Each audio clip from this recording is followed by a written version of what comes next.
भारत के संविधान के अनुसार बोलने का मौलिक अधिकार प्रत्येक भारतीय व्यक्ति को है, तो हम भी भारतीय व्यक्ति हैं और हमको भी अधिकार है भारत में बोलने का। हम अपनी बात अगर बोलते हो, किसी को दिक्कत है तो वो ईयरफोन लगा करके घर पर टीवी बंद करके रखे, पानी ज्यादा पिए वरना हार्ट फेल हो जाए।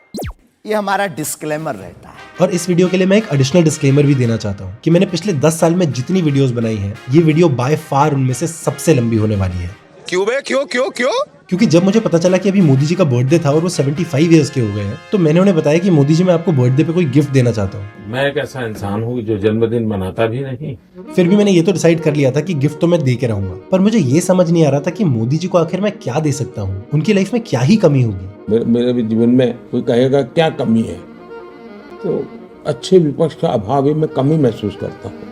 तो मोदी जी के ये बताने पर कि उनके लाइफ में सबसे बड़ी कमी एक अच्छे ऑपोजिशन की है, मैंने डिसाइड किया कि I will try to be the opposition he needs and gift him a video which has extremely detailed and comprehensive criticism of his political career. Modi के एक एक शब्द का क्रिटिसिज्म होना चाहिए और जम करके होना चाहिए, बार बार होना चाहिए। क्यों बे? क्यों? इससे कमियां दूर होती हैं, अच्छाइयां उभर करके धीरे धीरे डेवलप होती हैं।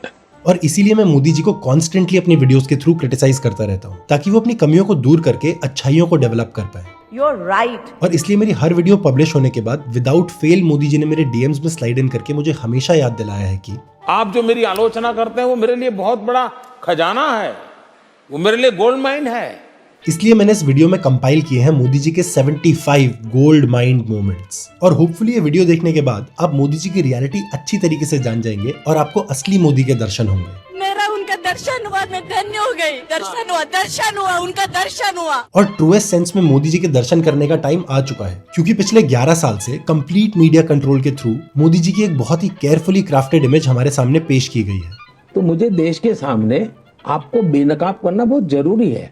It is my duty to educate the people. और लोगों को एजुकेट करने के इस एफर्ट में मैंने कंपाइल किए हैं the most memorable moments of criticism from Modi ji's entire political science career.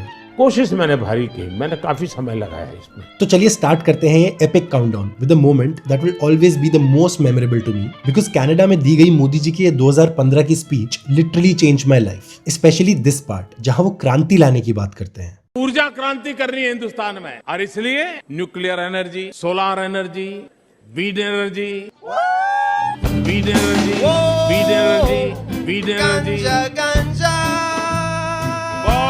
बहुत मुबारका।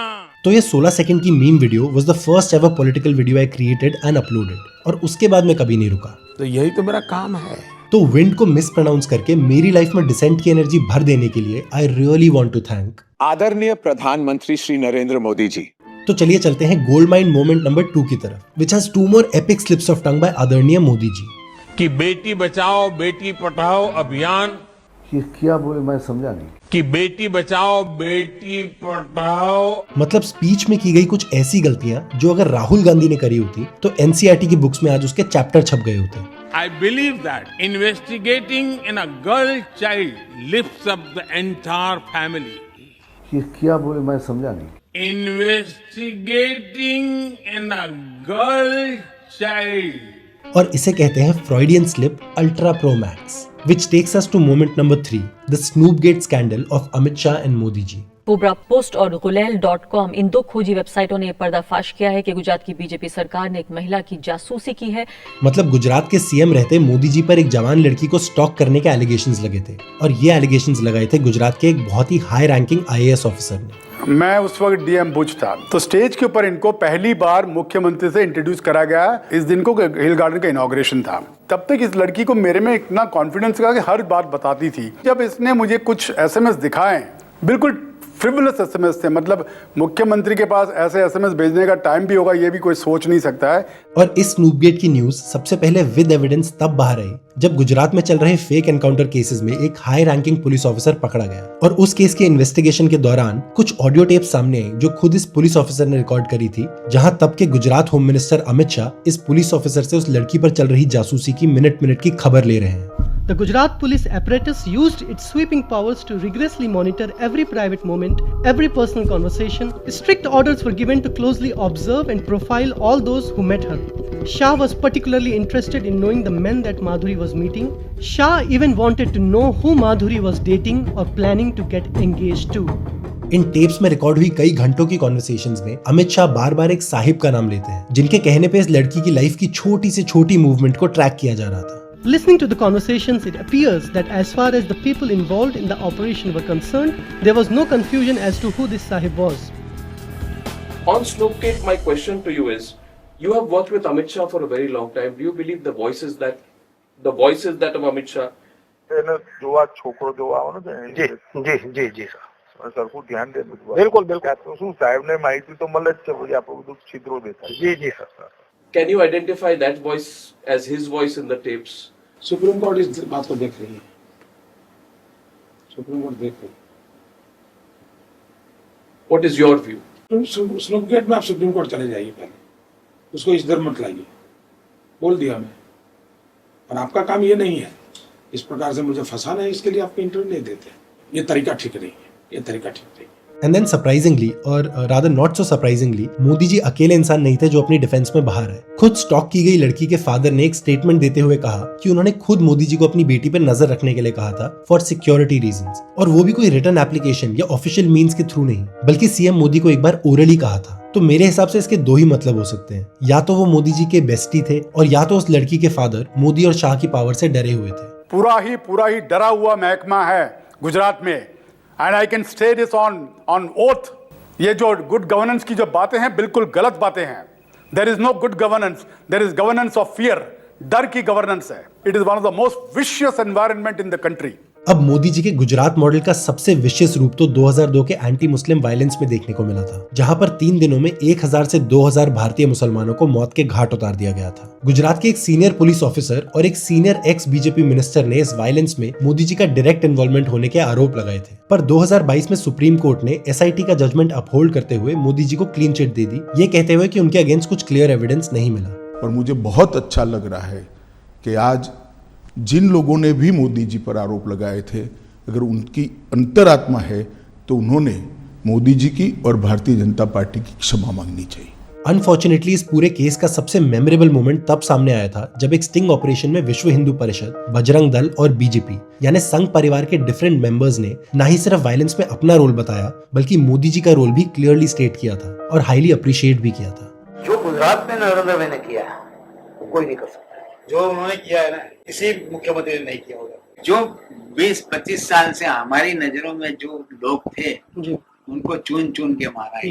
3 दिन का मोहलत दिया था, 3 दिन में जो कुछ करना करो, कुछ भी हो, लेडीज हो, बच्चे हो, कुछ भी हो, काटने सिवा कुछ, मारो काटो जला दो। एक को प्रेग्नेंट थी, उसको हमने चीर दिया था जेल में। आप बताइए ना, छुड़वाया किसने? बताइए तो कैसे छुड़वाया? हमको तो जेल से नरेंद्र भाई ने छुड़वाया। उन्होंने जज बदले और जज बदल के फिर नरेंद्र भाई ने सेटिंग की और नरेंद्र भाई ने हमको छुड़वाया, तो हम नहीं छूट सकते। अब हो सकता है कि नरेंद्र भाई ने शायद खुद को भी ऐसे ही छुड़वाया हो, या ये भी हो सकता है कि वो बिल्कुल इनोसेंट हो और ये संघ परिवार के लोग स्टिंग ऑपरेशन में सरासर झूठ बोल रहे हो। 2002 में ऐसा किया वैसा किया दिख रहा।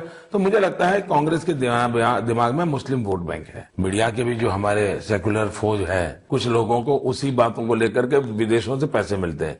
जो उन्होंने किया है ना, किसी मुख्यमंत्री ने नहीं किया होगा। 3 दिन का मोहलत दिया था, 3 दिन में जो कुछ करना करो। हमको तो जेल से नरेंद्र भाई ने छुड़वाया। आपको लगता नहीं कि आपको अब समय आ गया है आप भी माफी मांग लें? ऐसा लगता है कि आपको किसी चीज के लिए पश्चाताप करना है?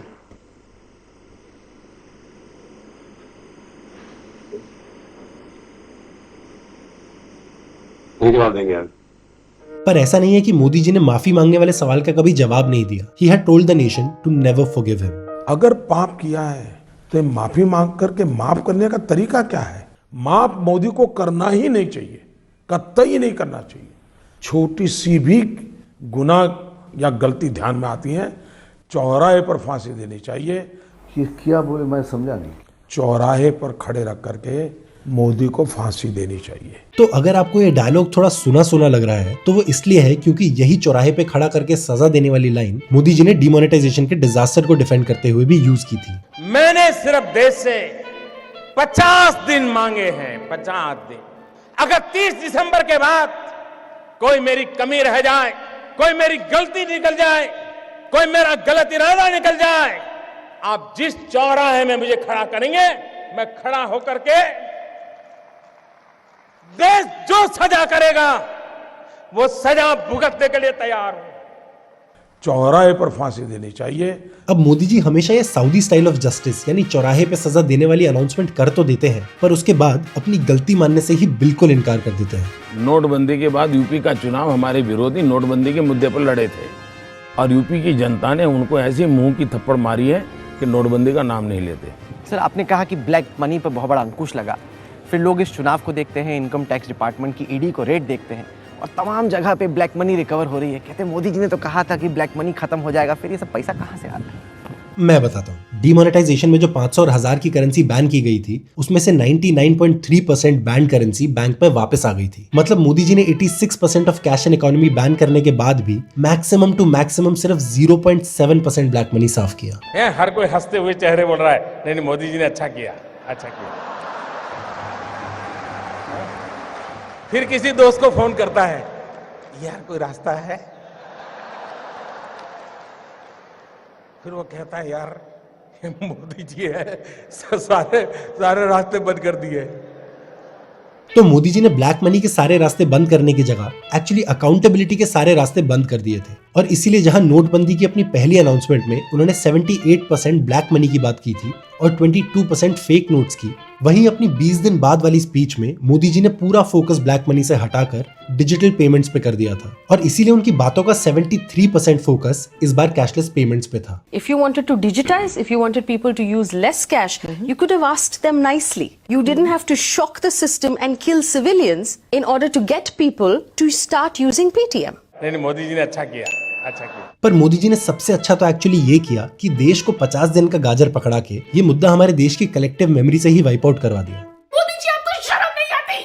उसमें मोदी को कुछ कहने की जरूरत नहीं है, मुझे उनकी आलोचना करने की भी जरूरत नहीं है, लेकिन देश देखता है, देश देखता है। हाँ, देश देखता तो सब है, पर शायद याद कुछ नहीं रखता। इसीलिए जैसे हम मोदी जी का ये 50 दिन वाला झूठ भूल गए, वैसे ही हम उनका एक 100 दिन वाला झूठ भी भूल गए जो उन्होंने पीएम बनने की कैंपेनिंग के टाइम 2014 में चिपकाया था। देखो, मोदी जी की सरकार आने पर 100 दिन के भीतर हम सैकड़ों नहीं लाखों करोड़ रुपए देश को वापस दिलाने का काम शुरू करवाएंगे।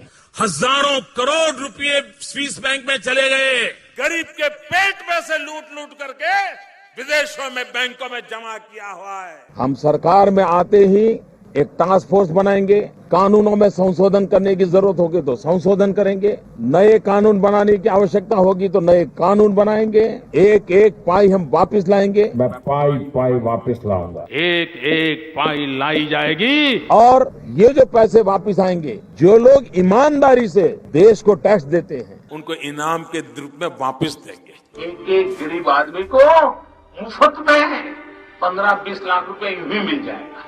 A few moments later. प्रधानमंत्री मोदी ने आज रेडियो पर की मन की बात, कहा मुझ पर भरोसा रखें, ब्लैक मनी जरूर वापस आएगा। और मुझे विश्वास है, देशवासियों के मेरे शब्दों पर भरोसा है, मेरे इरादों पर भरोसा है। हाँ तो मित्रों, भरोसा और इंतजार रख के मजा तो आ रहा है ना? मजा नहीं आ रहा है, क्योंकि सरकार बनाने के बाद सबसे पहले तो मोदी गवर्नमेंट ने पार्लियामेंट में बोला कि स्विस बैंक्स में कितना ब्लैक मनी स्टैश्ड है, इसका उनके पास कोई एस्टिमेट ही नहीं है। अब ये जानकारियां सरकार के पास है, जो सरकार में है वो इसका जवाब देते नहीं है। तो हमारा स्टैंड ये है कि जब हम सरकार में आएंगे तो हमारी ये प्रायोरिटी रहेगी कि दूध का दूध पानी का पानी करेंगे। अरे ये आदमी इतना हमें मूर्ख बनाता था। देश में एक ही गारंटी चलती है, मोदी की गारंटी, दैट्स राइट। देखिए, एक गारंटी तो मैं भी कर सकता हूँ। मुझे पूरा विश्वास है कि अगर कोई मोदी जी के पास जाके उनके 2014 के प्रोमिसेस का हिसाब मांगे तो वो पक्का यही कहेंगे। आप मुझे लाख कोशिश करें 2014 में ले जाने की, लेकिन मैं देश को 2047 की तरफ ले जाना चाहता हूँ। चलिए तो 2047 की बात से चलते हैं नेक्स्ट गोल्ड माइन मोमेंट की तरफ, जहां मोदी सरकार के को ओनर मुकेश अंबानी जी ने मोदी जी को 75th बर्थडे विश करते हुए एक ही मन्नत मांगी। It is my deepest wish that Modi ji should continue to serve India when independent India turns 100। तो अंबानी साहब चाहते हैं कि मोदी जी एटलीस्ट 2047 तक पीएम बने रहें। मतलब मोदी जी को मिनिमम टू मिनिमम 97 की एज तक तो प्राइम मिनिस्टर बने रहना चाहिए। अब आपका तो पता नहीं, पर मुझे ऐसी नॉनसेंस बात सुनने के बाद रूबिका के सवालों में सेंस दिखना शुरू हो गया है। आपकी एक्सपायरी डेट है मोदी जी? तो एक्सपायरी डेट का असली जवाब मोदी जी ने रूबिका के साथ अगले इलेक्शन वाले इंटरव्यू में दिया था, जहां उन्होंने ओपनली डिक्लेयर कर दिया था कि पहले जब तक माँ जिंदा थी मुझे लगता था कि शायद बायोलॉजिकली मुझे जन्म दिया गया है। माँ के जाने के बाद मैं कन्विंस हो चुका कि परमात्मा ने मुझे भेजा है। ये ऊर्जा बायोलॉजिकल शरीर से नहीं मिली, तो शायद कोई दैवी शक्ति कहो, कोई ईश्वरीय शक्ति कहो, उसके बिना ये सब संभव नहीं है। पर मतलब संभव क्या नहीं है मोदी जी आपके लिए? नॉन बायोलॉजिकल बर्थ, 56 इंच की छाती और 97 इयर्स तक पीएम। मोदी है तो मुमकिन है। और मोदी जी के अंध भक्तों ने तो जो मुमकिन की डेफिनेशन चेंज करी है ना, उसके बाद तो अब मोदी जी को साक्षात भगवान मानना भी उनके लिए नामुमकिन नहीं रहा है। मैं अपना भगवान मानता हूँ, मोदी को भगवान मानता हूँ, भगवान से ऊपर कुछ नहीं है। मोदी जी के रूप में श्री रामचंद्र ने जन्म लिया है, वो कृष्ण के रूप में पैदा लिया है मोदी जी। और माननीय मोदी जी भगवान राम का दूसरा रूप है। इसमें देख सकते हैं आप प्रधानमंत्री मोदी को किस तरह से वो कृष्ण के अवतार में, मेरा लिविंग गॉड है वो, living God. God Almighty himself has sent Modi ji as an avatar पुरुष, जीवित शरद शतम परम आदरणीय नरेंद्र भाई। एक सेकंड चुप रहो। बाप जो पैदा किया उससे बड़ा मोदी है, उतना वो भगवान है, भगवान उनका नाम है भगवान। उनका सेवा करेंगे तो धन्य हो जाएंगे। पूरे देश को उनकी पूजा करनी चाहिए। क्या भक्ति है, क्या आस्था है। अब न्यू इंडिया में मोदी जी की सेवा ही सिटीजन की फंडामेंटल ड्यूटी है और उनकी पूजा ही अब हमारा असली धर्म। और इस हिसाब से आज के सबसे आदर्श बालक हुए हमारे मीडिया वाले, क्योंकि उन जैसी भक्ति और complete devotion in serving Modi ji कितनी अनपैरेलल्ड है, ये हम उनके 2024 इलेक्शन से पहले किए गए मोदी इंटरव्यूज में साफ साफ देख सकते हैं। मेरा पहला सवाल होगा ये कि क्या ये चुनाव महज एक फॉर्मेलिटी है? हौले हौले हो जाएगा प्यार, अब की बार 400 पार। दिल का भंवर करे पुकार, अब की बार 400 पार। प्रधानमंत्री जी, क्या आप सिर्फ 24 की तैयारी करके बैठे या 29 की भी करके बैठे? सर देखिए, ये कितनी बड़ी बात है कि चुनाव समाप्त नहीं हुआ और हम आपके अगले टर्म की बात कर रहे हैं। तो सर रफ्तार यही रहेगी तो फिर 29 में फिर 450 पार की बात होगी। मोदी जी ने बड़ा लंबा प्रोग्राम बना दिया, ये तो कहीं जाने वाली नहीं 47 तक। मोदी जी वो कुछ पाकिस्तान से वीडियोस भी आते हैं, वो कह रहे हैं कि मोदी वहाँ भी प्रधानमंत्री बन जाए। और फिर ये भी लिख दिया कि चटनी के बिना ढोकला बेकार, अब की बार फिर से मोदी सरकार। तो लोग भी कहते हैं कि अगर सब इतना आसान है तो इतनी मेहनत क्यों कर रहे हैं आप? हो क्या रहा है, हो क्या रहा है ये? जब इन पत्रकारों को झुकने के लिए कहा गया तो वो रेंगने लगे थे। बहुत सही कहा आपने। तो मानो या ना मानो, पर इंटरव्यू के नाम पे मोदी जी की इलेक्शन कैंपेनिंग करने के बाद भी जब गोदी मीडिया ने अपने फुल टॉस सवालों को बाउंसर बोल के इंटरव्यू खत्म करने की कोशिश की, तो शाबाशी की जगह मोदी जी ने फटकार का मास्टर स्ट्रोक लगा दिया। बहुत सॉलिड इंटरव्यू था, मतलब जितने भी मुश्किल सवाल हो सकते थे आपसे पूछे गए, आपने किसी। ये ही मेरा आप लोगों से शिकायत है, ये मुश्किल शब्द आपका नहीं है। एक इकोसिस्टम ने आप लोगों को डरा करके रखा हुआ है और आप लोग बुज़दिल की तरह डरे हुए हो, उनके एजेंडा सेट के लिए सवाल लेके घूम रहे हो। आपको बुरा लगेगा, मैं सच कहता हूँ, आप सब लोग दबाव में जी रहे हो। आप लोग बहुत प्रेशर में रहते हैं। ये इकोसिस्टम ने इतना प्रेशर बना दिया है कि आपको भी उनके दबाव में, उनकी भाषा में सवाल पूछने पड़ते हैं और उसके कारण देश के लिए जो जरूरी सवाल होते हैं वो आपके भी छूट जाते हैं। ये इकोसिस्टम ने इतना दबाव पैदा कर दिया है कि आपको भी उसी लाइन पे जीना पड़ता है। तो मैं तो चिंतित हूं कि देश के मीडिया को भी न्यूट्रल रहना कितना मुश्किल हो जाएगा, और या तो उनकी भाषा बोलो या तो घर चले जाओ। Bro didn't even hesitate. तो हमारे नरेंद्र ब्रो ने मीडिया को कंट्रोल करने में कभी भी हेजिटेट नहीं किया, और इनफैक्ट मीडिया को अपनी गोदी में बिठाने का फैसला उन्होंने 2002 में ही कर लिया था। You've been the leader of this state through a very difficult period. Do you think there's anything that you should have done differently? Yes, one area where I was very, very weak, and that was how to handle the media. और media से इतनी नफरत का कारण ये था कि 2002 में ग्राउंड रिपोर्टिंग के थ्रू ग्राउंड रियलिटी दिखा के मीडिया ने मोदी और संघ परिवार की पोल खोल दी थी। On the worst day of the violence, when murder and looting were taking place all across the city, we saw policemen just standing by, watching what was happening, but doing nothing to try to stop it. Did the police under your command do enough to stop the riots? Not only enough, but excellent work they have done. everyone we've spoken to have said that the police did absolutely nothing. This is absolutely false propaganda. This is not the truth. Can you explain more? Who is perpetuating this false propaganda? That the information I'm reporting is taken from what I have seen with my own eyes. These are also false propaganda. समझे, मोदी जी को media का freely घूम के freely journalism करना तब से ही बर्दाश्त नहीं था। इसीलिए 2014 में प्राइम मिनिस्टर बनते ही मोदी जी ने पूरी मीडिया को अर्नब गोस्वामी जैसे वफादारों की फौज में बदलने का काम जोरों शोरों से चालू कर दिया था। और आज माहौल ऐसा है कि 2002 पे खुद सवाल पूछना तो बहुत दूर की बात है, मगर कोई और सवाल पूछ दे या बीबीसी उस पर एक डॉक्यूमेंट्री बना दे तो ये गोदी में बैठे वफादार सवाल पूछने वाले को देश से निकालने की बात करने लगते हैं। The BBC, the boring broadcasting corporation, BBC quit India. और इतनी समझ तो वैसे बीबीसी को भी होनी ही चाहिए कि आज के इंडिया में मोदी जी के ऊपर कोई डॉक्यूमेंट्री नहीं, सिर्फ फिक्शन फिल्म बना सकता है। मेरा गुजरात चल रहा है। और जैसा हम सब जानते हैं कि मोदी जी एक बहुत बड़े आर्टिस्ट हैं। वो सिर्फ दूसरों को कह के अपने पे फिल्म्स और टीवी शोज ही नहीं बनवाते, बल्कि अपनी खुद की पोइट्री भी लिखते हैं। लिखता हूँ, अभी भी लिखता हूँ। आज भी मैंने कविता लिखी, शायद मेरी फाइल पड़ी होगी साथ से। अब ये किसको पता था कि ये फाइल मंगवा के पोएम पढ़ने वाला नाटक हमारे देश के लिए एक बहुत बड़ा मेमोरेबल गोल्ड माइन मोमेंट बन जाएगा। अभी तो ऐसे ही टेढ़े मेढ़े सारे अक्षरों में लिखा पड़ा है, लेकिन अच्छा, लोग देख लेंगे, आप दिखा दीजिएगा। मेरे हैंडराइटिंग अच्छे नहीं लगेगी, लोगों को बहुत बुरा लगेगा। पर जब उन्होंने ये बोलते हुए थोड़ा सा पेज फ्लिप किया तो कैमरा ने पकड़ लिया कि मोदी जी की हैंडराइटिंग बिल्कुल भी खराब नहीं है। परफेक्ट प्रधानमंत्री मोदी जी की हैंडराइटिंग भी एकदम परफेक्ट कंप्यूटर प्रिंटेड फॉन्ट जैसी है। मतलब मोदी जी के साथ साथ उनकी हैंडराइटिंग भी नॉन बायोलॉजिकल निकली। ठीक है ना। पर इसके साथ साथ देश को ये भी पता लग गया कि जिस पेज से वो पोएम पढ़ने का नाटक कर रहे थे, उसी पेज पे क्वेश्चन के साथ क्वेश्चन नंबर भी प्रिंटेड था और आंसर भी। मालूम नहीं इनको कौन ये सब लिख कर देता है। और मोदी एरा के स्क्रिप्टेड टीवी न्यूज की कहानी से चलते हैं अपने अगले गोल्ड माइन मोमेंट की तरफ। और ये एक सबसे बड़ा प्राइम एग्जांपल है of Modi ji's dictatorial quest to blur the lines between news and advertisement. इसी के चलते 2019 इलेक्शन से जस्ट पहले टीवी पे एक चैनल लॉन्च हुआ कॉल्ड नमो टीवी, जो शायद इंडिया के टीवी के इतिहास का पहला चैनल था जो डीटीएच सर्विसेज पे दोनों एंटरटेनमेंट और न्यूज कैटेगरी पे दिखाया जा रहा था। अब एक टीवी चैनल आ गया नमो टीवी, आपको पता है? हाँ, क्या है ये कंट्रोवर्सी चल रहा है। चला रहे हैं कुछ लोग। मैं देख नहीं पाया वो भी। इंटरेस्टिंग है, आपको जरूर देखना चाहिए। इंटरेस्टिंग तो ये है कि मोदी जी यहाँ पर कैसे प्रिटेंड कर रहे हैं कि उनको इस चैनल के बारे में कुछ ज्यादा पता ही नहीं है, जैसे उन्होंने बस इसके बारे में इधर उधर से कुछ थोड़ा बहुत सुना हो। जबकि इस चैनल के लॉन्च पे उन्होंने खुद ट्वीट करते हुए इसे प्रमोट किया था। और ये चैनल नरेंद्र मोदी के अपने ऐप यानी नमो ऐप के अंडर आने वाला एक प्रोजेक्ट था। तो ऑफ कोर्स इस नमो टीवी पर काफी एलिगेशंस लगे थे and not so surprisingly elections खत्म होते ही ये चैनल टीवी से गायब हो गया था without any accountability of course. मतलब कोई सोशल रिस्पॉन्सिबिलिटी नहीं, अकाउंटेबिलिटी नहीं।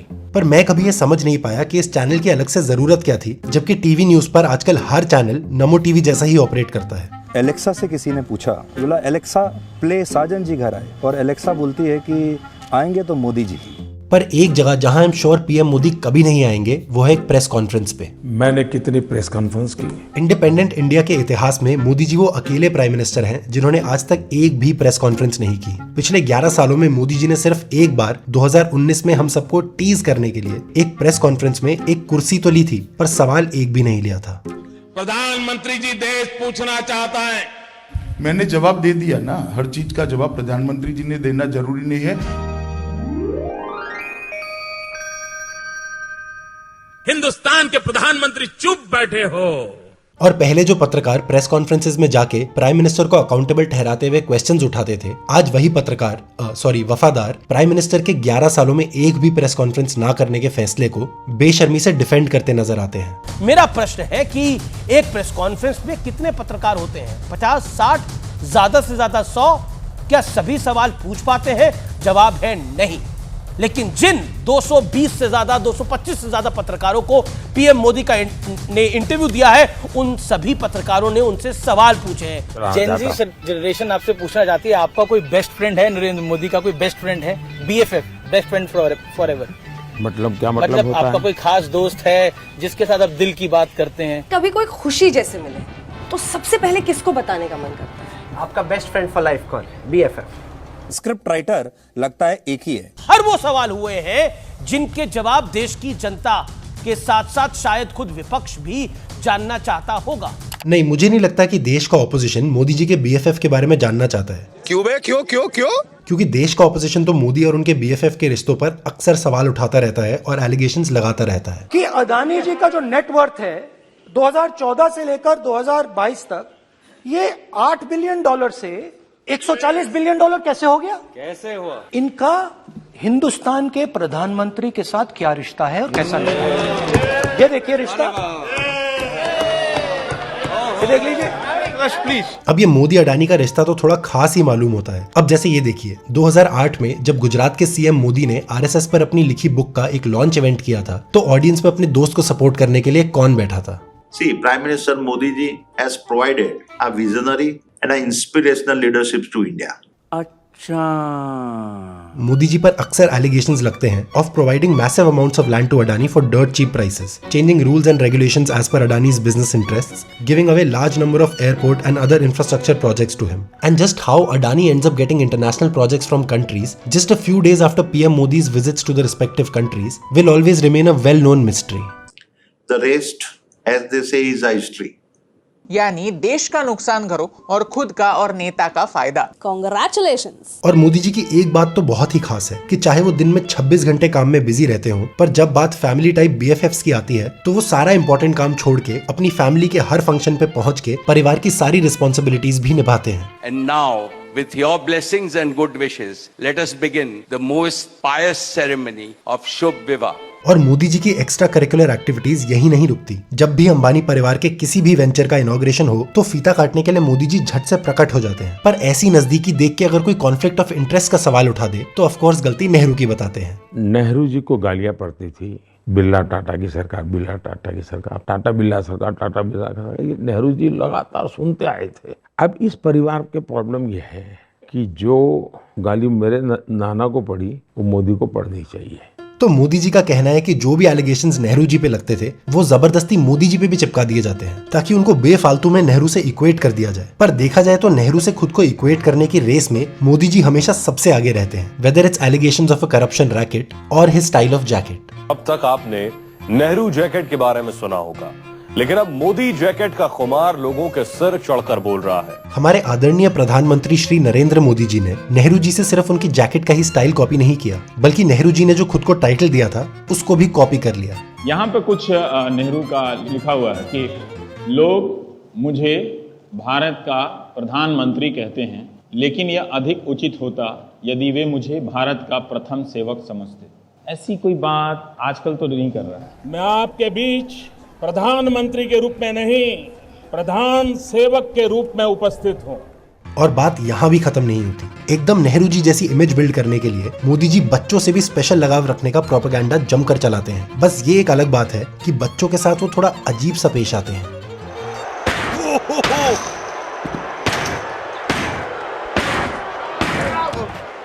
इस किस्म की हरकतें करते हुए देखना कोई नई बात नहीं है, या फिर कहें कोई आम बात नहीं है।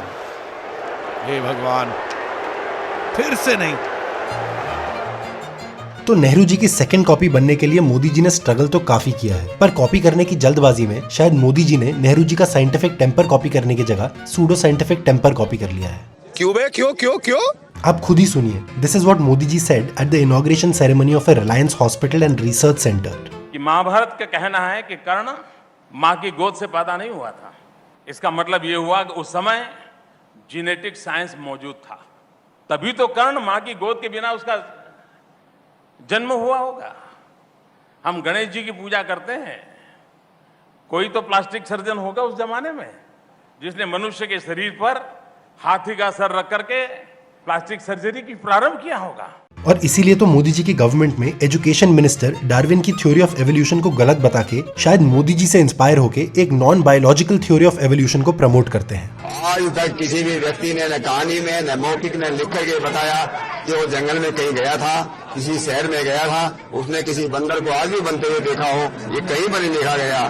तो देश सोचता है ये क्या बोल रहे हैं। मैं ये मानता हूँ, भारतीय संस्कृति ये मानती है कि हम ऋषियों की संतान हैं। बंदर से इंसान बनते हुए किसी ने नहीं देखा, लेकिन ऋषियों से इंसान बनते हुए किसने देखा? ये सवाल तो किसी ने सतपाल जी से भी नहीं पूछा, तो फिर ये सवाल उठा के। अब सवालों के पास और काम ही क्या है, उठते रहेंगे। सवाल तो मोदी जी की डिग्री पे भी उठते रहते हैं, पर दिल्ली हाईकोर्ट ने साफ कर दिया है कि सेंट्रल इन्फॉर्मेशन कमीशन को मोदी जी की डिग्री पब्लिक करने की कोई जरूरत नहीं है, क्योंकि ये मोदी जी की पर्सनल इन्फॉर्मेशन है।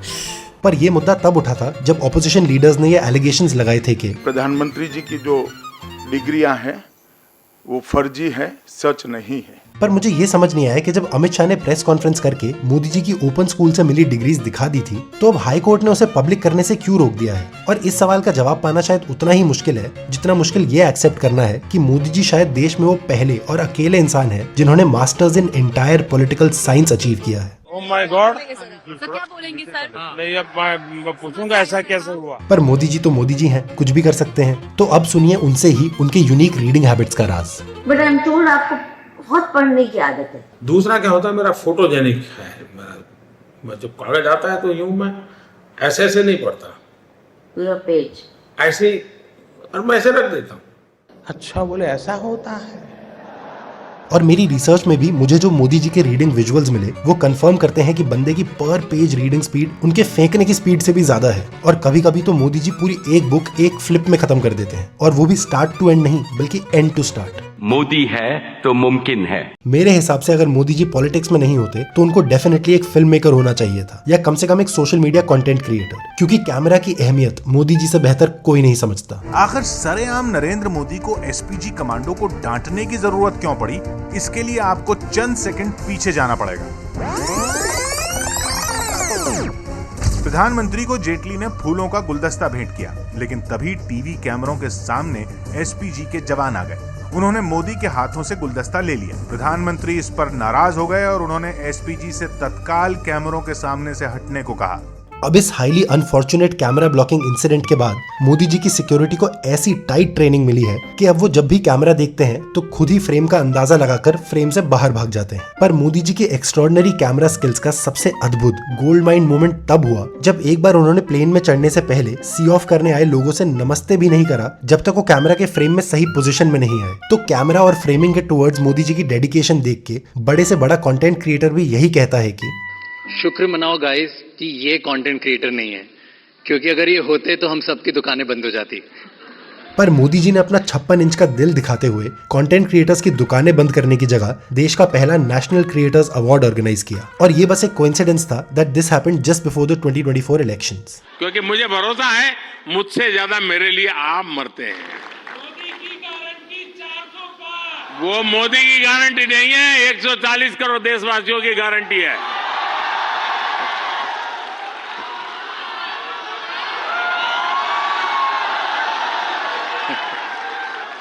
अब कई लोगों का कहना है कि इस अवार्ड फंक्शन में सिर्फ उन क्रिएटर्स को अवार्ड दिए गए जो मोदी गवर्नमेंट के टुवर्ड्स लीन करते थे। पर ये तो पब्लिक नॉलेज है कि फिर उन सब क्रिएटर्स से रिटर्न गिफ्ट के तौर पर एक वीडियो बनवाई गई मोदी जी की तारीफ में। मैं झुका हमारे पीएम के सामने, क्योंकि हमारे देश के पीएम है, ये हमारे देश के पीएम है, यानी कि ये कैबिनेट मिनिस्टर्स के कैप्टन है।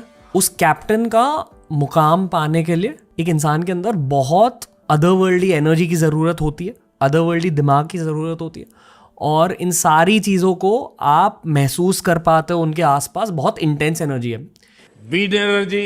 अब 2014 के बाद से देश के सारे बड़े इंपॉर्टेंट मुद्दों को पीछे छोड़ते हुए मोदी जी की एनर्जी देश का लीडिंग टॉपिक ऑफ डिस्कशन बन चुका है। नहीं, जैसे आप एनर्जी के साथ बात करते हैं, वैसे अगर हम भी एनर्जी के साथ, आपकी 1% एनर्जी से अगर हम बात कर पाए, जो आपकी पेस है, एनर्जी है, वो हम जैसे जवान लोगों को भी पीछे छोड़ देती है। मैंने किसी प्रधानमंत्री को इतना काम करते नहीं देखा। इतनी ऊर्जा आप कहां से लेकर आते हैं? सच बताइए, why don't you get tired? आप थकते क्यों नहीं हैं? आप वाकई थकते क्यों नहीं हैं? कोई टॉनिक वगैरह आप ले रहे हैं क्या? राज क्या है? मोदी जी का राज छोड़िए, पर मैं अपने करियर का एक और राज आपको बताता हूँ कि मेरे लिए second most memorable Modi gold mine moment तब हुआ था जब यही सेम एनर्जी वाला सवाल एक नौजवान ने मोदी जी से लंदन में पूछा था। मेरा आपसे सवाल यही है कि आपके अंदर इतनी ऊर्जा आती कहां से है? और चाहे आपको ये सवाल फालतू लग सकता है, पर इस सवाल की अहमियत मेरे करियर में बहुत बड़ी रही है। क्यों बे? क्यों क्यों क्यों? क्योंकि ये सवाल वायरल होने के बाद ये पता चला था कि इस नौजवान के पापा बीजेपी स्पोक्स पर्सन है। और फिर जब कंटेंट की तलाश में मैं इन बीजेपी स्पोक्स पर्सन अंकल की वीडियोस खरोदने लगा तो मैंने उन्हें एक जगह ये बोलते हुए सुना। और लो नगरी के लोग चुप कैसे रहेंगे? अगर बोलेंगे तो क्या बोलेंगे? अगर हम करें तो करें क्या, बोले तो बोले क्या? हमारी आवाज कौन सुनने वाला है? और यहाँ से मुझे मिला अपना favourite question of all time, जिसे मैंने अपनी हंड्रेड्स ऑफ वीडियोस में आउटरो की तरह यूज किया। अगर हम करें तो करें क्या, बोले तो बोले क्या? वाह मोदी जी, वाह वाह वाह। अब जैसे ये आउटरो वाली लाइन मेरे करियर का टर्निंग पॉइंट बन गई थी, वैसे ही मोदी के पीएम बनने की जर्नी का टर्निंग पॉइंट उनकी 2013 की श्रीराम कॉलेज ऑफ कॉमर्स की स्पीच को कहा जाता है। उस SRCC में गुजरात के मुख्यमंत्री नरेंद्र मोदी ने ऐसा भाषण दिया कि लगा उन्हें आज ही 100%, 100% नंबर मिल गए। That was one speech of a political leader जो कि सभी चैनलों पर लाइव चला था। अपने आप ही चल गया। अब जैसे भी चला हो। मित्रों, देश निराशा की गर्त में डूब चुका है। हर किसी को लगता है यार छोड़ो, क्या होना है, सब चोर है। पता नहीं यार ईश्वर की क्या इच्छा थी हमको इस देश में पैदा किया। और फिर एक नैरेटिव मास्टर स्ट्रोक खेलते हुए मोदी जी ने इस निराशा के एनवायरनमेंट को ऑप्टिमिज्म में बदलने के लिए खुद को एक अल्ट्रा ऑप्टिमिस्टिक इंसान की तरह दिखाया, using the glass half empty half full analogy. मेरी तीसरी सोच है और मेरी सोच ये है, ये ग्लास भरा हुआ है, आधा पानी से आधा हवा से। मित्रों, मैं फिर से कहता हूं, मैं उन इंसानों में हूं जिसको ये ग्लास पूरा भरा हुआ दिखता है।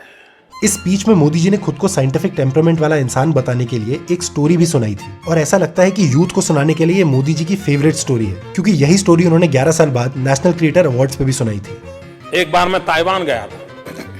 ताइवान में मेरे साथ एक इंटरप्रेटर था और वो कंप्यूटर इंजीनियर था। उसने कहा साहब आपको बुरा न लगे तो एक सवाल पूछना चाहता हूँ। मैंने कहा क्या? तो बोले साहब क्या अभी भी आपके देश में सांप सपेरे वाली सारा दुनिया है? सांप सपेरे जादू टोना यही होता है क्या? क्या अभी भी आपके यहाँ भूत प्रेत की दुनिया चल रही है? मैंने कहा नहीं, अब तो हम स्नेक चर्मर नहीं रहे हैं, हम लोग माउस चर्मर है। कंप्यूटर के माउस पे हाथ रख करके पूरी दुनिया को हिलाते हैं। अब चाहे स्टोरीज तो मोदी जी साइंस और टेक्नोलॉजी की सुनाते हैं, पर काम बाबागिरी वाले करते हैं, यानी अंधविश्वास, जादू टोना और भूत प्रेत की बातों से धंधा चलाने वाले बाबाओं को मोदी जी का फुल सपोर्ट रहता है। मेरे छोटे भाई, काफी समय से देश में एकता के मंत्र को लेकर लोगों को जागरूक करते रह रहे हैं। पहली बात, जिस बाबा बागेश्वर को मोदी जी अपना छोटा भाई बोल रहे हैं, वो चमत्कार से लोगों का पास्ट, प्रेजेंट, फ्यूचर जानकर पर्ची पे लिखने का दावा करता है। साथ ही साथ ये एक्सेंट्रिक बाबा भूत प्रेतों का इलाज करने का दावा भी करता है। और इसकी बात सिर्फ धर्म के नाम पर ढोंग और पाखंड करने पर नहीं रुकती। ये जवान बाबा लोगों को हिंदू राष्ट्र के नाम पर उकसाकर खुलेआम वायलेंस भी प्रमोट करता है। हम हिंदू राष्ट्र बनाकर रहेंगे। कायरो जग जाओ, अब सब हिंदू अपने हाथ में हथियार उठा लो। धर्म के लिए अगर हिंसा करनी पड़े तो वो हिंसा नहीं है, धर्म की स्थापना के लिए हिंसा नहीं है। शस्त्र और शास्त्र दोनों क्यों नहीं होने चाहिए? शस्त्र और शास्त्र सरकार लाइसेंस देती है। और मोदी सरकार तो एक और स्पेशल टाइप का लाइसेंस देती है सिर्फ इन बाबा लोगों के लिए, धर्म के नाम पर मेजोरिटी को भटका के और भड़का के बीजेपी के लिए वोट डलवाने का लाइसेंस। और इसी से मुझे याद आते हैं लेट 1990s और अर्ली 2000s में बीजेपी के लिए एक बहुत बड़ा वोट बैंक कलेक्ट करने वाले आसाराम बापू। युवक युवतियों को ऐसा तबाही वाला समय कभी नहीं मिला। शुद्ध गाय का घी चला गया, दूध चला गया उन बच्चों के हाथों से। अब कुछ बचा है तो ये वैलेंटाइन डे के निमित्त अथवा फिल्म की गंदी चाल के निमित्त आई लव यू करके इन बच्चों की तबाही मेरे से देखी नहीं जाती। जो अब एक कन्विक्टेड क्रिमिनल है बहुत ही हीनियस क्राइम्स में, पर एक टाइम पर बीजेपी के सारे टॉप मिनिस्टर्स उनका आशीर्वाद लेने जाते थे और चीफ मिनिस्टर मोदी जी तो उनसे विशेष आशीर्वाद पाके आते थे। मेरा अवसर सौभाग्य रहा है कि जीवन में जब कोई नहीं जानता था, उस समय से बापू के आशीर्वाद मुझे मिलते रहे हैं, स्नेह मिलता रहा है, आज भी उतना ही स्नेह मिल रहा है। पर फिर जब आसाराम के हीनियस क्राइम्स देश के सामने एक्सपोज हो गए तो मोदी जी आसाराम का स्पेशल स्नेह लेके चुपचाप पतली गली से निकल गए थे। और आसाराम ने अपने डिफेंस में वही कहा था जो आज के सारे फ्रॉड पॉलिटिकल बाबा अपने काले कारनामे डिफेंड करने के लिए कहते हैं। भारत के संतों को डैमेज करने के लिए विदेशों से करोड़ों अरबों रुपए आते हैं। और कुछ ऐसे ही 1980s और 90s के सबसे फेमस इंडियन बाबा सत्य साई बाबा पे भी जब अमेरिकन और ऑस्ट्रेलियन सिटीजन्स ने हरासमेंट और चाइल्ड अब्यूज के सीरियस एलिगेशंस लगाए थे तो उनके बचाव में भी यही वाला आर्गुमेंट दिया गया था that this is just foreign propaganda to malign Indian babas. सिर्फ इतना ही नहीं, पूर्व प्रधानमंत्री अटल बिहारी वाजपेयी ने तो एक बार लेटर हेड पर लिखकर दे दिया था कि साईं बाबा पर लगाए जा रहे आरोप गैर जिम्मेदाराना और मनगढ़ंत थे। सत्य साई बाबा का क्लेम टू फेम था मैजिक ट्रिक्स को चमत्कार की तरह बेचना, हाथ से चौक पाउडर रगड़ के भभूत बनाना, मुंह से सोने का अंडा निकालना और हवा से सोने की चेन और घड़ियां निकाल के वो अपनी सो कॉल्ड गॉडली पावर्स के नाम पे भक्तों को बेवकूफ बनाते थे। एक सरकारी अवार्ड सेरेमनी चल रही थी, सत्य साई ने एक अवार्ड दिया। ट्रॉफी पकड़ाने के बाद उन्होंने अपना हाथ हिलाया और उनके हाथ में जादू से एक माला आ गई। उन्होंने वो माला उस अवार्ड जीतने वाले के गले में पहना दी। सभी खुश थे, लेकिन जब उस क्लिप को गौर से देखा गया तो मालूम पड़ा कि बाबा ने जब अवार्ड दिया था तो उससे पहले वो ट्रॉफी उन्हें किनारे खड़े हुए एक आदमी ने पकड़ाई थी। उसने ट्रॉफी बाबा को पकड़ाते वक्त वो माला भी चुपके से बाबा को पकड़ा दी थी। और ऐसी ही नकली जादुई शक्तियों से सत्य साई बाबा ने इतने भक्त बटोर लिए थे कि उनके निधन के 1 डेकेड बाद भी मोदी जी उनके भक्तों को लुभाने के लिए उनके गुणगान करते नजर आते हैं। ये मेरा सौभाग्य रहा कि मुझे सत्य साईं बाबा के जीवन को करीब से देखने का, उनसे सीखने का अवसर मिला है। वाह वाह वाह मोदी जी वाह। अब मोदी जी की बाबागिरी की बात हो और बाबा रामदेव का गोल्ड माइंड उसमें फीचर ना हो, ये तो हो ही नहीं सकता। 300 सांसदों के साथ मोदी जी को दिल्ली के सिंहासन पर बैठाइए। जब हमने मोदी जी को सामने रखा, उसके बाद में बीजेपी और संघ और तमाम लोगों ने उनका साथ दिया। हमको भी भगवान ने धरती के ऊपर चुन के भेजा है कि जाओ बेटा, काला धन लाओ, भ्रष्टाचार मिटाओ। और अब 11 साल बाद आप पूछ सकते हैं कि देश को करप्शन से मुक्ति दिलाने और काला धन वापस लाने वाले भगवान के चुने हुए लोग आज कहाँ है? वो कहाँ है? मजे में हैं और कहां, क्योंकि 2014 में उनका 2000 करोड़ का पतंजलि बिजनेस आज 60,000 करोड़ प्लस का बन चुका है। और इसलिए अब रामदेव ब्लैक मनी के वादे याद दिलाने की जगह मोदी जी को भगवान का वरदान बताना पसंद करते हैं। पीएम मोदी को भगवान का वरदान बताते हुए रामदेव ने मोदी को राष्ट्र ऋषि की उपाधि दी है। प्रधानमंत्री जी का इतना बड़ा व्यक्तित्व, बातों को ईर्ष्या होती है। जो भारत विरोधी, सनातन विरोधी, वो यहाँ पर हजारों लाखों करोड़ की फंडिंग भेज रहे हैं कि मोदी ना आए।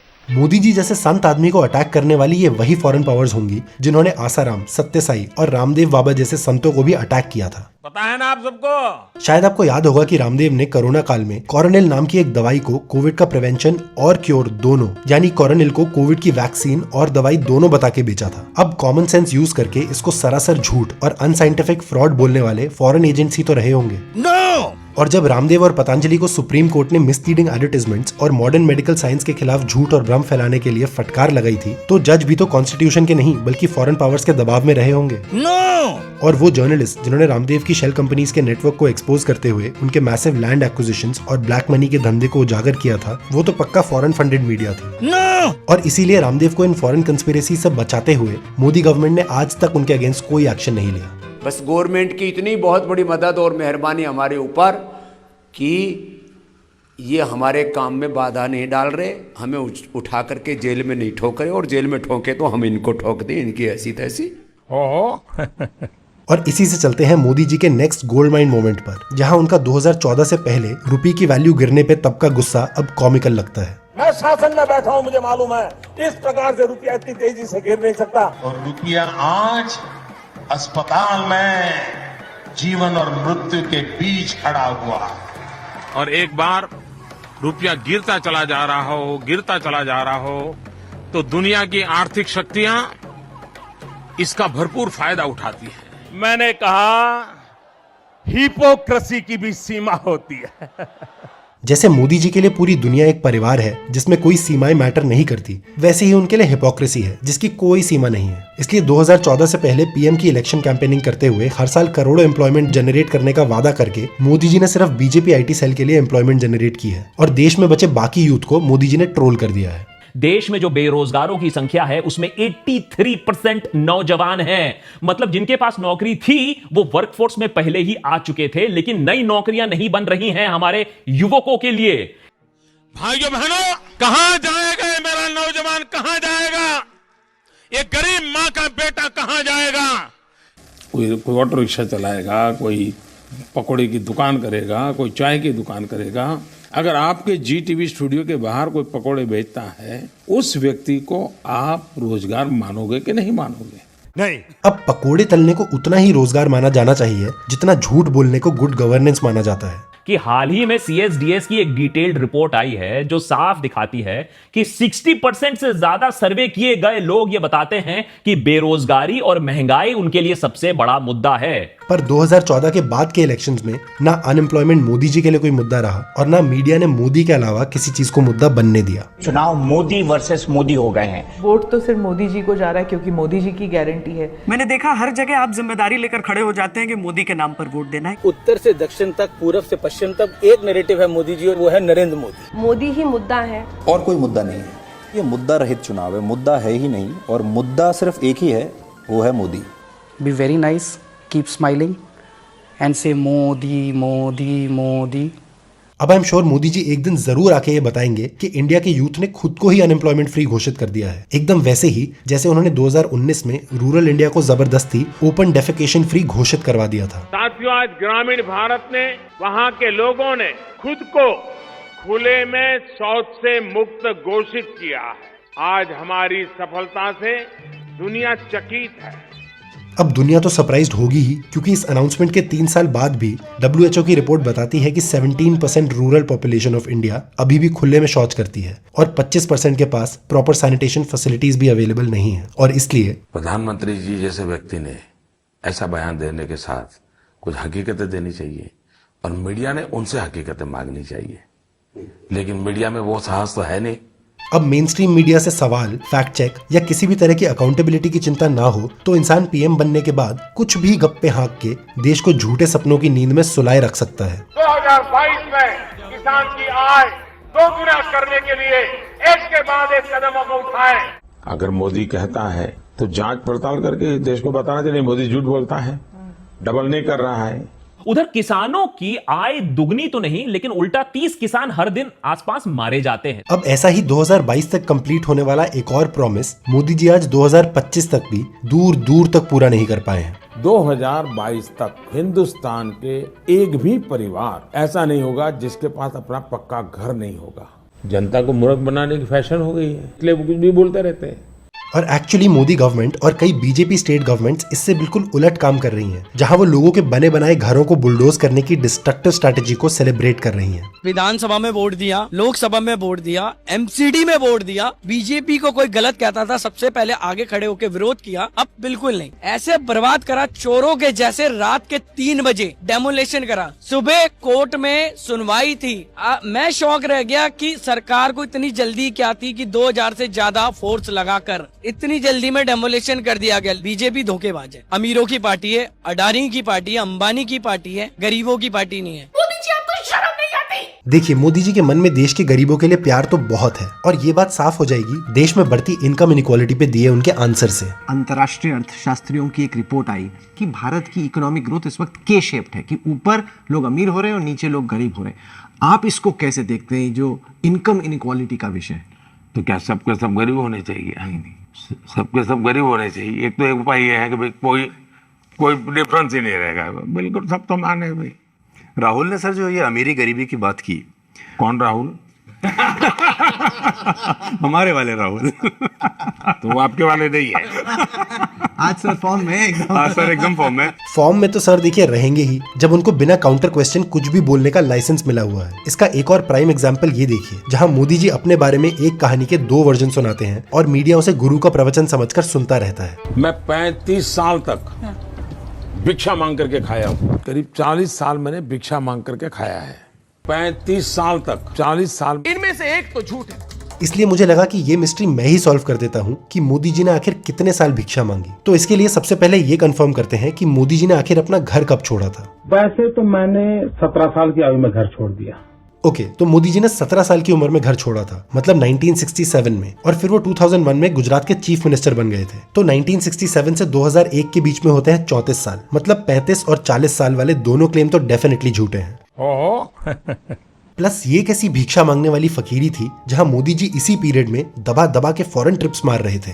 अरे हम तो फकीर आदमी हैं, झोला लेके चल पड़ेंगे जी। अब मोदी जी अपने फकीरी के किस्से देश से बिल्कुल नहीं छुपाते, पर एक चीज थी जो उन्होंने 2014 के इलेक्शन नॉमिनेशन भरने तक सबसे छुपा के रखी थी, इवन इलेक्शन कमीशन से। ये जो पीछे लिखा है इसको पढ़ के आप समझ गए होंगे हम क्या कहना चाहते हैं। कुंवारे नहीं है नरेंद्र मोदी। नरेंद्र मोदी ने पहली बार अपने शपथ पत्र में माना है कि वो शादीशुदा हैं और उनकी शादी को 45 साल हो चुके हैं। कितने सालों बाद मोदी को ये सच स्वीकार करने की जरूरत क्यों आन पड़ी? हर चुनाव में मोदी ने पत्नी का कॉलम हमेशा खाली रखा था। जानबूझ के रखा है कि नहीं रखा है तो उनका निजी मामला है, उनको पूछो, इसमें मैं क्या बताऊंगा। आप इस सवाल का जवाब नरेंद्र भाई से ही लीजिए। अब नरेंद्र भाई के भाई की ये सलाह तो मीडिया ने कभी नहीं मानी और इसलिए मोदी जी से डायरेक्टली सवाल का जवाब कभी नहीं मांगा गया कि उन्होंने 4 बार गुजरात का इलेक्शन लड़ते वक्त कभी नॉमिनेशन फॉर्म में अपनी शादी डिक्लेयर क्यों नहीं की। पर 2014 में फाइनली मोदी जी के इस रेवलेशन के बाद सभी के मन में एक सवाल आया कि आखिर कहाँ है मोदी का ससुराल। ये वही गांव है जहां पर नरेंद्र मोदी सन 1968 में अपनी बारात लेकर आए थे। एक सेकंड। तो मतलब 1968 में शादी हुई थी, इसका मतलब तब मोदी 18 साल के रहे होंगे। मतलब उनकी शादी क्या उनके घर छोड़ने के 1 साल बाद हुई थी, या फिर क्या मोदी जी ने शादी करने के लिए घर छोड़ा था? अब ये सारे वो सवाल हैं जिनका जवाब हमें कभी मिलेगा नहीं, क्योंकि मोदी जी ये सवाल किसी को कभी पूछने नहीं देंगे। तो anyway, let's get back to this gold mind of an investigative journalistic story. मेरे साथ में उल्टे हाथ पर ये एक मकान है, छोटा सा मकान, बिल्कुल पुराने टाइप का मकान है, टूटा फूटा। यही वो घर है जिसमें नरेंद्र मोदी दूल्हा बनकर आए थे। पर इस उटपटांग इन्वेस्टिगेटिव जर्नलिज्म का गोल्ड माइन मोमेंट तब था जब गलती से ससुराल की इन्वेस्टिगेशन करते करते इस रिपोर्टर से गलती से असली न्यूज रिपोर्टिंग भी हो गई। वहीं गांव की बात करें तो ये विकास से कोसों दूर लगता है। गांव में पक्की सड़क तक नहीं है। अब जरूर ये गांव उन 1% में होगा जहां पक्की सड़क नहीं पहुंची थी, क्योंकि मोदी जी ने उसी साल एक इंटरव्यू में बताया था कि गुजरात मॉडल का मतलब होता है 99% गांवों में पक्की सड़क ये होता है। पर मेरी बेसिक अंडरस्टैंडिंग के हिसाब से गुजरात मॉडल का असली मतलब एक्चुअली कुछ और होता है, और वो ये है कि डेवलपमेंट हो ना हो, पर जनता के दिल में या तो मोदी जी का खौफ हो या उनके प्रति अंधभक्ति हो। कोई उम्मीद है आपको कि आपको कुछ अच्छा दिन अच्छे होंगे या इस गांव का भाग्य सुधरेगा? हम गांव का तो नहीं सोचते, लेकिन देश का सोचते हैं। देश में जो नरेंद्र भाई वड़े प्रधान होंगे तो सारे देश का भला करेंगे, बस ऐसी तमन्ना है मेरे को। क्या भक्ति है, क्या आस्था है। तो मित्रों, this is the end of part 1 of Modi ji 75 gold mind moments video. Part 1 में आई कवर्ड 35 मोमेंट्स, बाकी 40 गोल्ड माइंड मोमेंट्स आपको पार्ट 2 में मिलेंगे। और आपने रिसर्च करके काफी कुछ कंपाइल किया है। मेरा ओरिजिनल आइडिया तो यही था कि मैं एक वीडियो बनाऊंगा जिसमें सारे 75 मोमेंट्स होंगे, पर मुझे इतनी लंबी वीडियो बनाने का कोई एक्सपीरियंस नहीं था, तो इसलिए मुझे धीरे धीरे पता चला कि इतनी बड़ी वीडियो बनाने में कितना टाइम और एफर्ट लगता है। और मैं इस चैनल पर अकेला काम करता हूँ, इसलिए प्रोसेस एंडलेस होता जा रहा था, क्योंकि अपने प्रोजेक्ट में आप ही राइटर, आप ही डायरेक्टर, आप ही प्रोड्यूसर, आप ही एडिटर, यानी आपको ही सब कुछ करना होता है।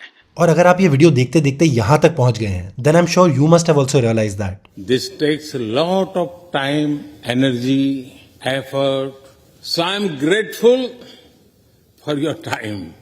तो फिर मिलते हैं इस वीडियो के पार्ट 2 में। Till then, Big thank you for being here.